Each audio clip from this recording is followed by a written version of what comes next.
This is an interview with T.Stephen Jones on July 11, 2008 at the Centers for Disease Control and Prevention in Atlanta, Georgia, about his role in the Smallpox Eradication Project.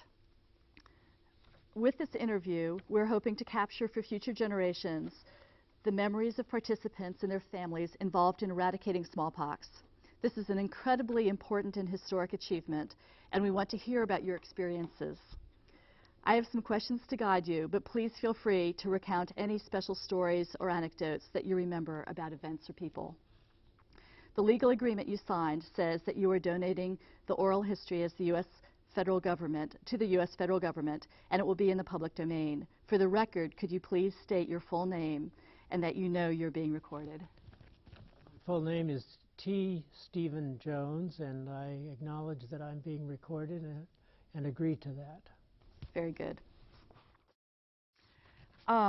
Thanks for coming in today, Steve. And I guess maybe a good place to start would be before you ever came to CDC. And I'm curious about, did you always want to be a physician? And so think back to your early days and when you went to college, and if you could talk a little bit about what you wanted to do when you were getting out of high school. Well, I had a great interest in science and math, and at the time of the Sputnik,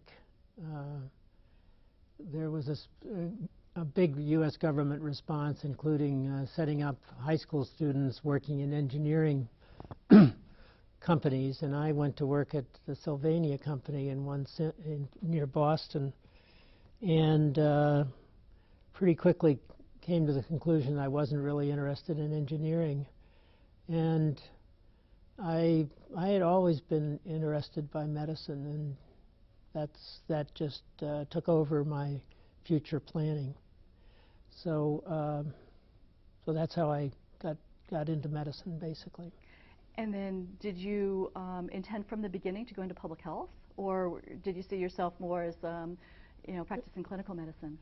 Well, when you go to medical school and and I was trained in internal medicine, you're in a world where all the values are academic medicine and practice, and so I knew relatively little about public health until I was an intern in 1969 at the Palo Alto Stanford Hospital, and had to take into consideration that as a healthy male doctor, I was going to be drafted into government service and probably spent a year in Vietnam. And at Stanford, there was Dr. Tom Merrigan, a very good infectious disease doc, talked about the Communicable Disease Center as a potential option, and knew about this program called the Epidemic Intelligence Service.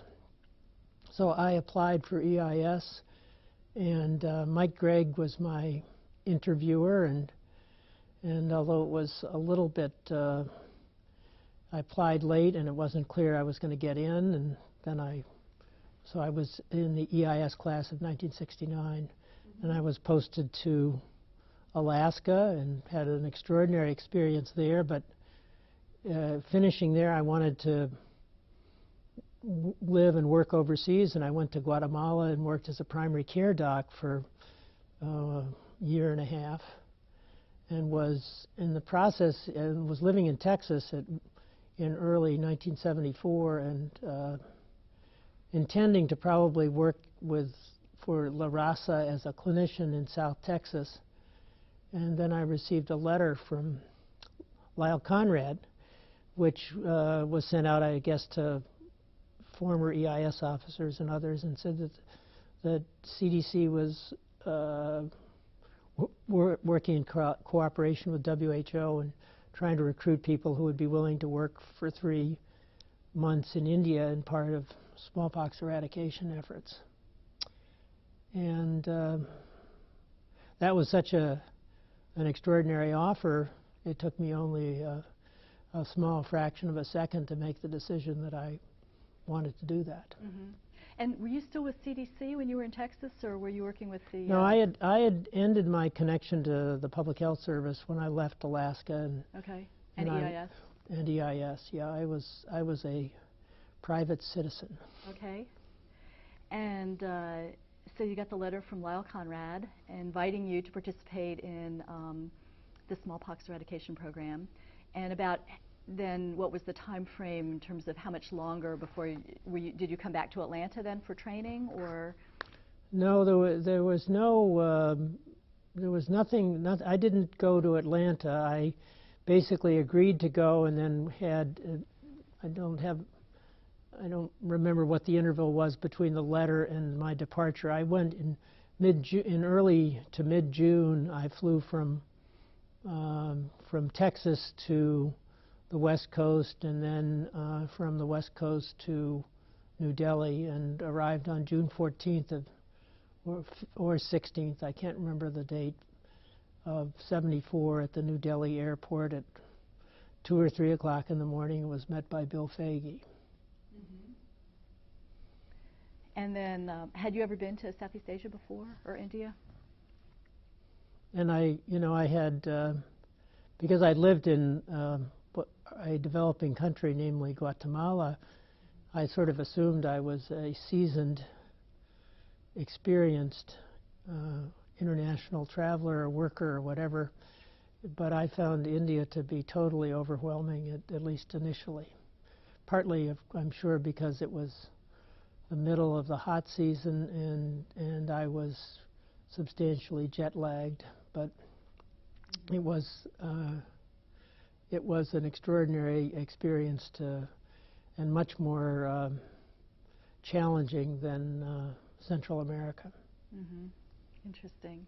Where were you posted in India?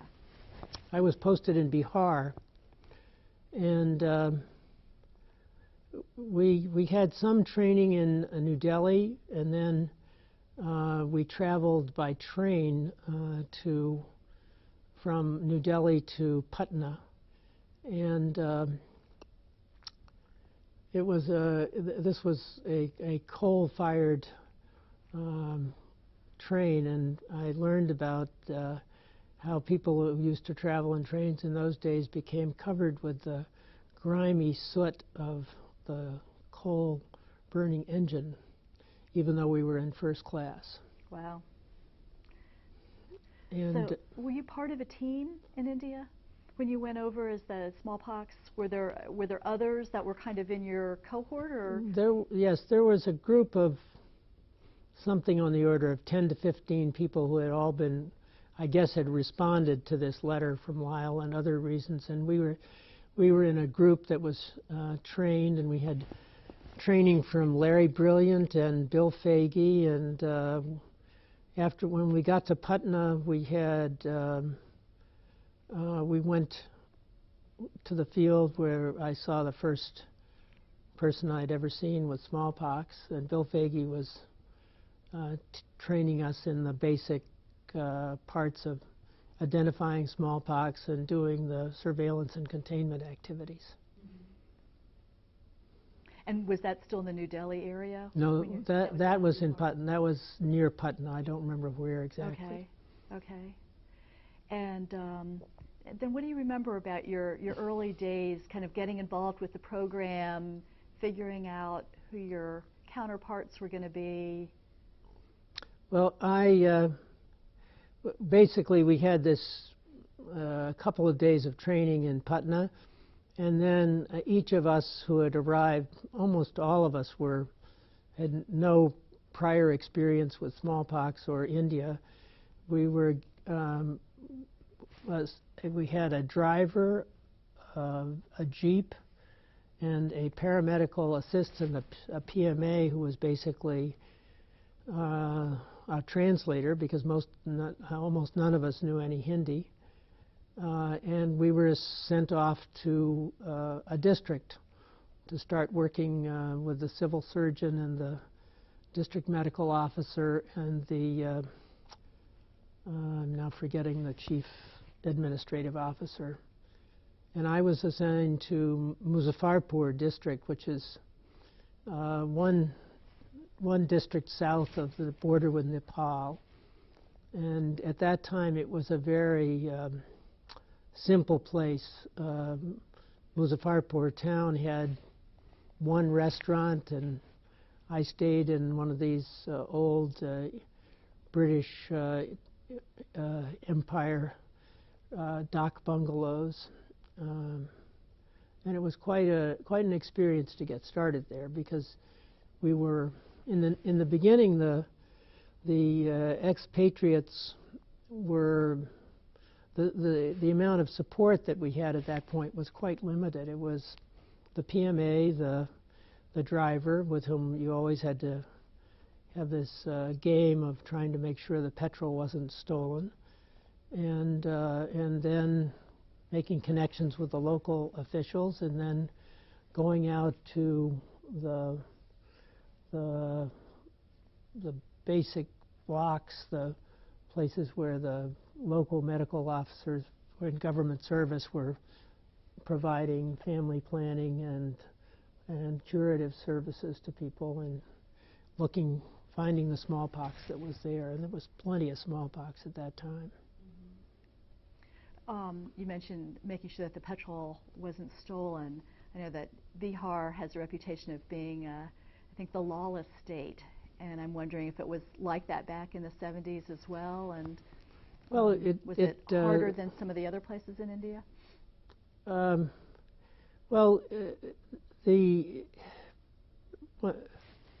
Bihar's reputation in those days was particularly as a place that was very conservative and very quote-unquote backward.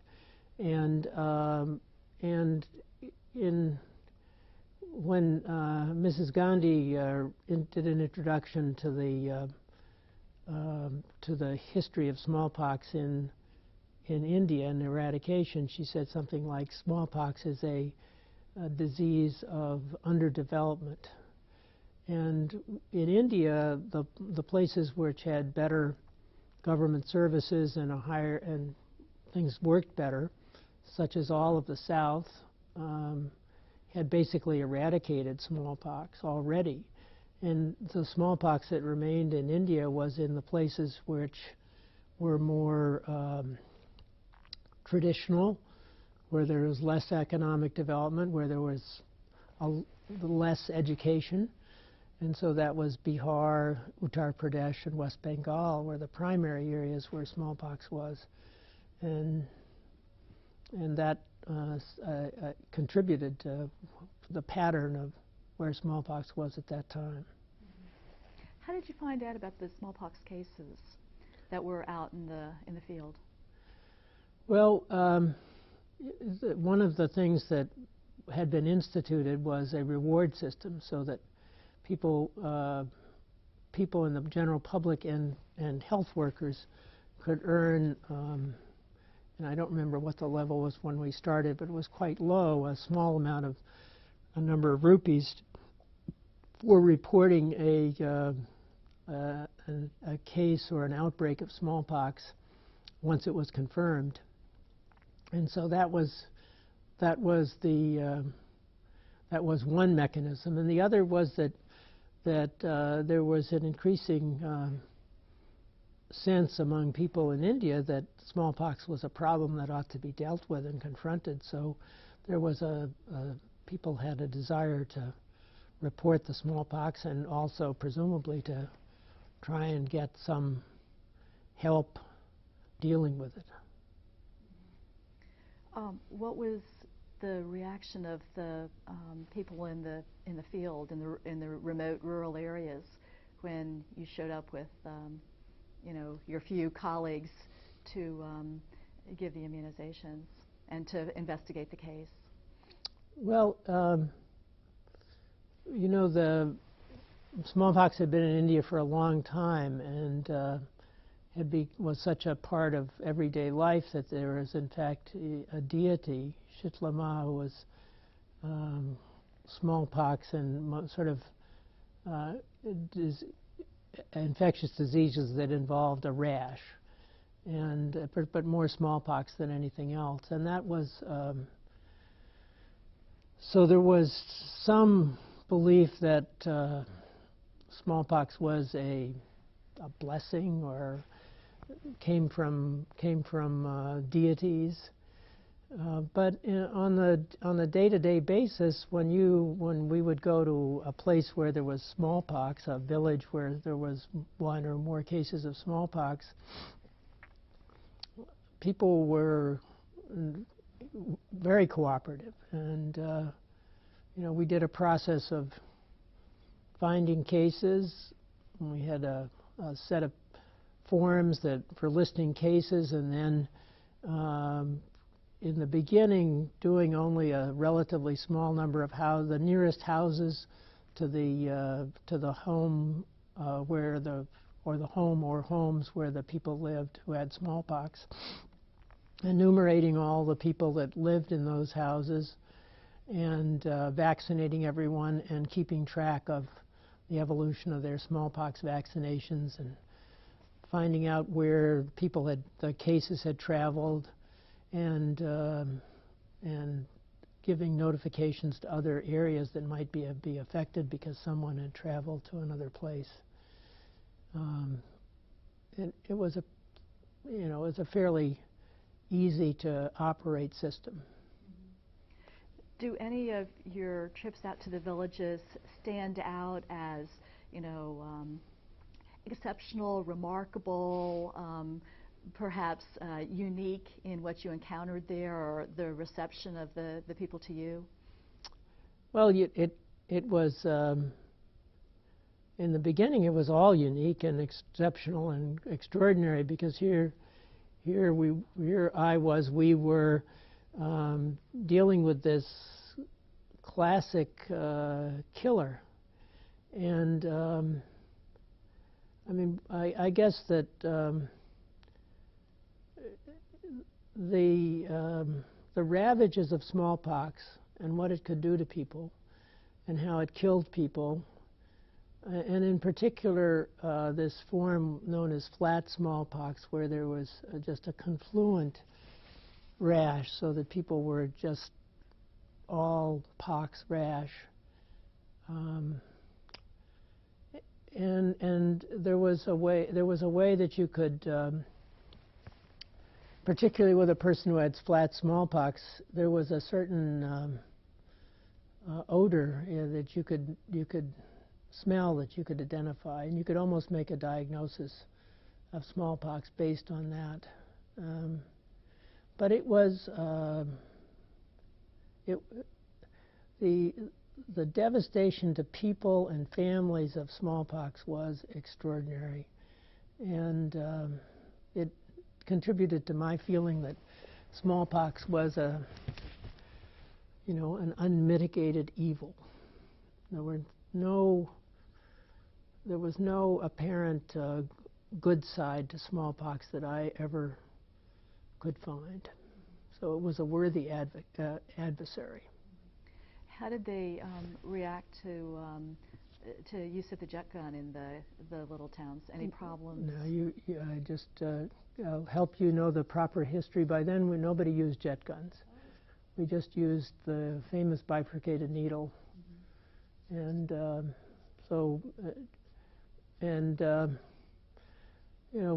smallpox being historically present in India and a huge problem, people were very familiar with vaccination, and vaccination had been done by a variety of methods. So vaccination itself was not really a problem. There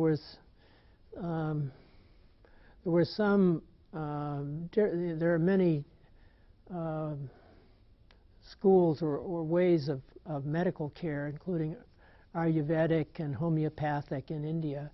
And the people, the practitioners of those types of medicine at times had opposed vaccination for one reason or another.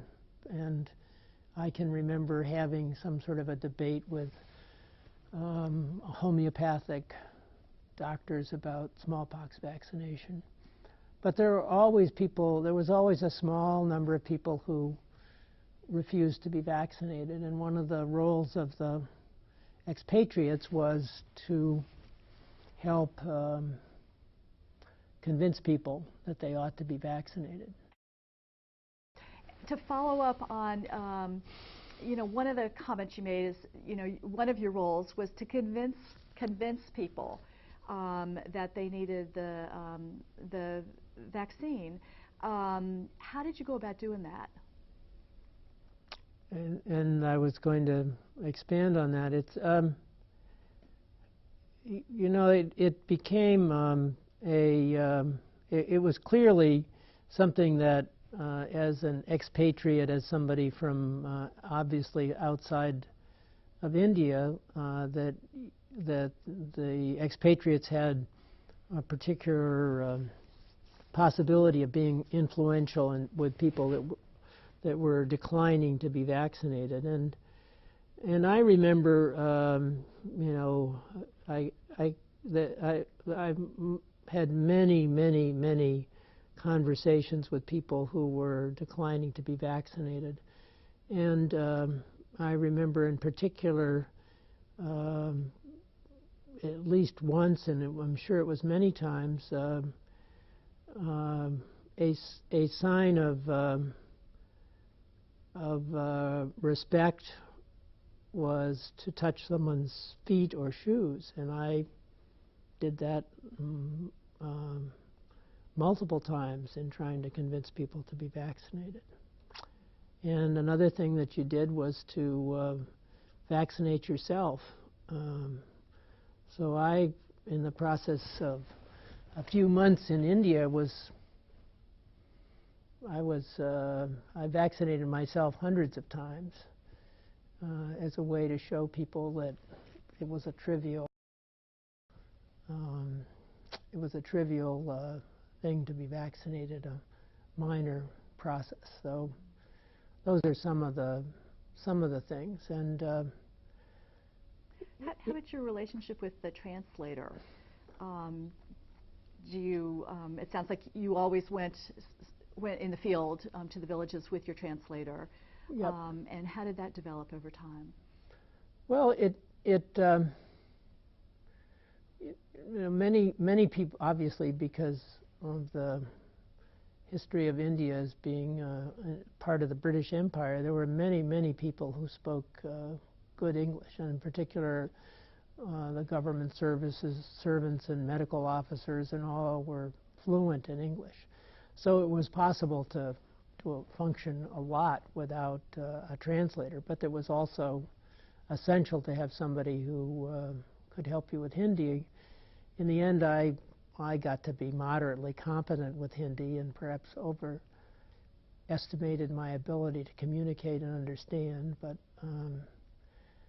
and it was an important relationship. Your PMA was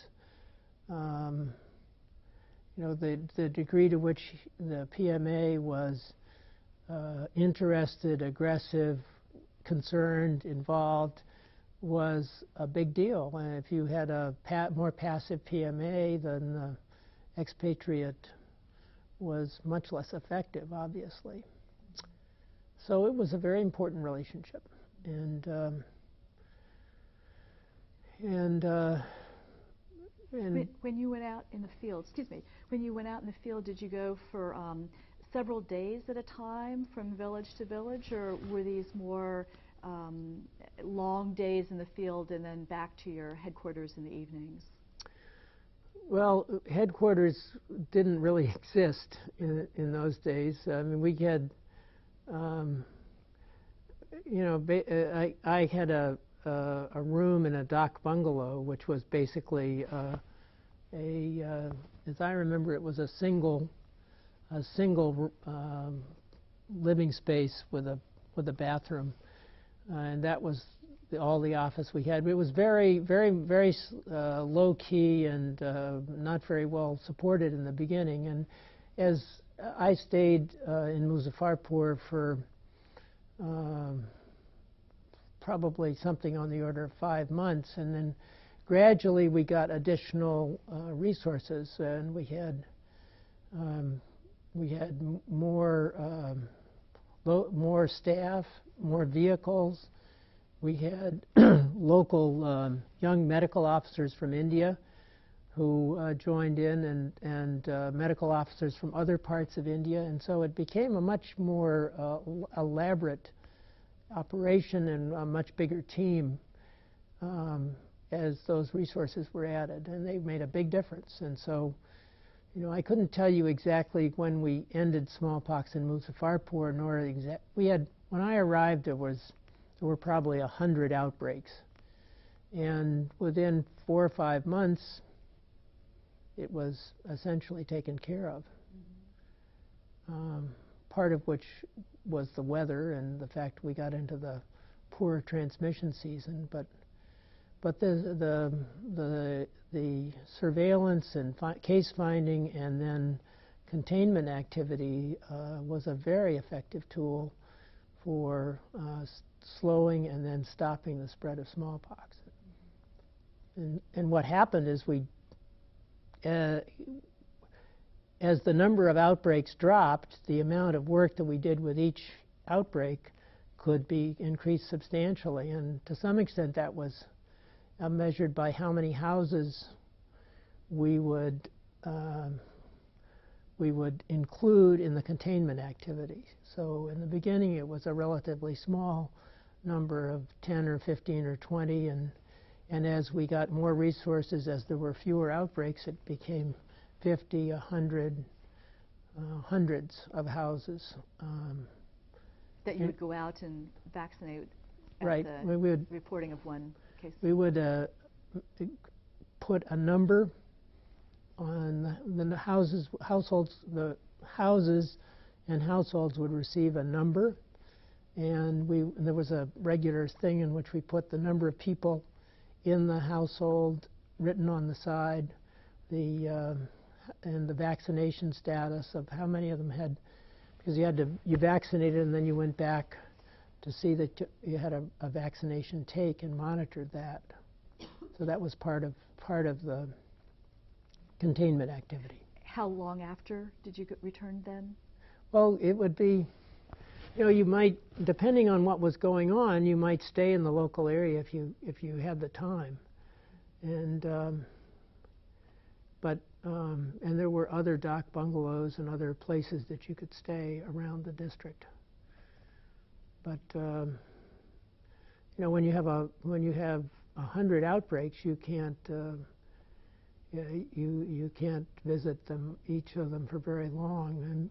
And the typical way that we worked at that time is we were in the field for probably 25 days out of the month, and then we went to Patna for a couple of days of state-level meetings in which we reported on our progress and heard from our colleagues about what was going on, and had people like Mahendra Datta or M.I.D. Sharma from the Indian health side, and Bill Fagey and Larry Brilliant and others from the WHO side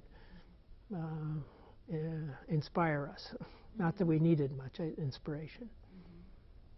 So were you pretty much working 7 days a week when you were out in the field? You know, when you're living in the countryside in India, particularly in 1974, there was nothing. There were, you know, I suppose there was some cinema, but there was nothing to do. And one of the things that always struck me about smallpox is, you know, it was an awful disease, and it caused tremendous suffering. And so there was a kind of a feedback loop of encouragement or inspiration, so that, because as you could see, that if you worked hard, then you could reduce the number of cases of smallpox, and if you worked even harder, you could do that sooner. And then as you got the number of smallpox cases went down, then you were sort of getting to the point where you were going to have local control, local eradication, and you knew that that was part of a grander plan of eradicating smallpox in Bihar and in India and in the world, and so you had a feedback loop to keep you working harder and harder and harder, or at least continue to be putting in tremendous amounts of effort, because you were working towards an extraordinary goal of taking this killer disease and getting rid of it. 100% gone. It wasn't a matter, you didn't have to work, you didn't have to suffer for small gains. You could right, you could see the results of what you were doing. You could see the results, and you also knew that if you and everybody else worked hard, that you were going to definitively get rid of smallpox. It wasn't something that was done by half or where you settled for a partial victory. We were headed to 100% eradication, which is an extraordinary achievement, and in part why smallpox for me was a peak of my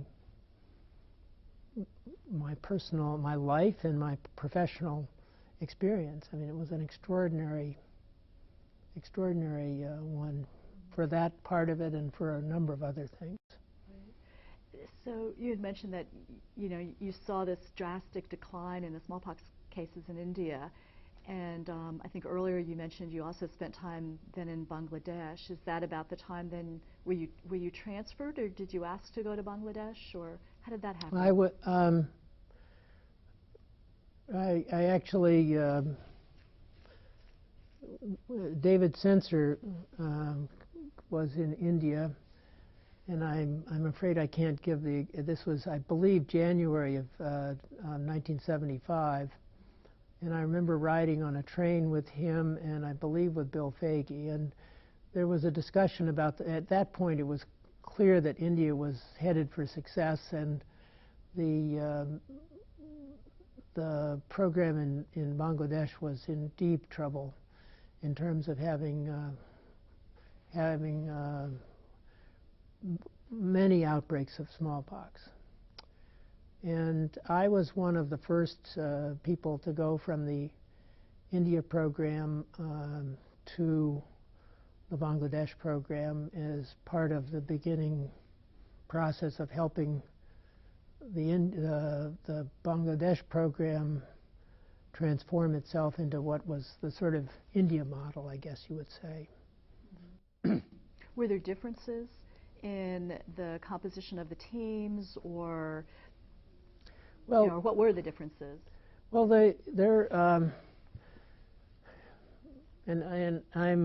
I believe this is the case, and I'm someone with this is my impression. The India program was a transformed approach, a new approach, because earlier in Asia, in Pakistan and Afghanistan and other parts of, and I think also in the Africa programs, although I'm less clear about that, the model was a relatively small number of expatriates who were WHO full-time WHO employees, perhaps a dozen or so. And in India, what had happened is that it was such a large-scale problem that the program model that evolved was the one that I sort of described, where first you bring in a significant number of expatriates for short-time work, and then you amass resources and you have lots more money and government commitment, and you provide lots and lots of vehicles, you pay for more local staff, you recruit the young Indian medical officers, so that you have in the end you have a huge operation that was a sort of it was a parallel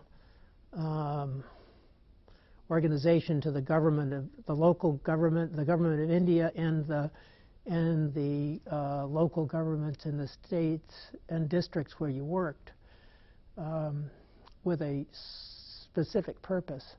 And the Bangladesh program was one where they were working with the old model, and they were, I think, hoping that they would be able to show that the program in India was sort of overkill, and that they could achieve smallpox eradication with a relatively small, intimate group, if you will, of expatriates and WHO employees, and I believe that they had been offered resources, but felt that they didn't need them. Mm-hmm. Did you have local counterparts in Bangladesh as well? Oh, yeah. Yep. And was it, I'm sure, a car and a driver and a translator? Yep. Others in addition? That was the pattern everywhere. And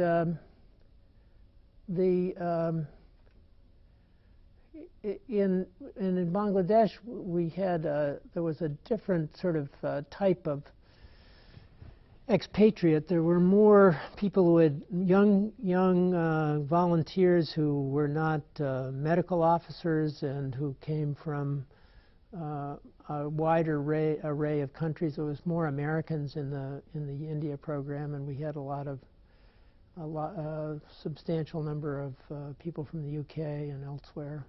One of the aspects of it, the fascinating things of smallpox eradication work in India and Bangladesh, was the fact that there was this many nations,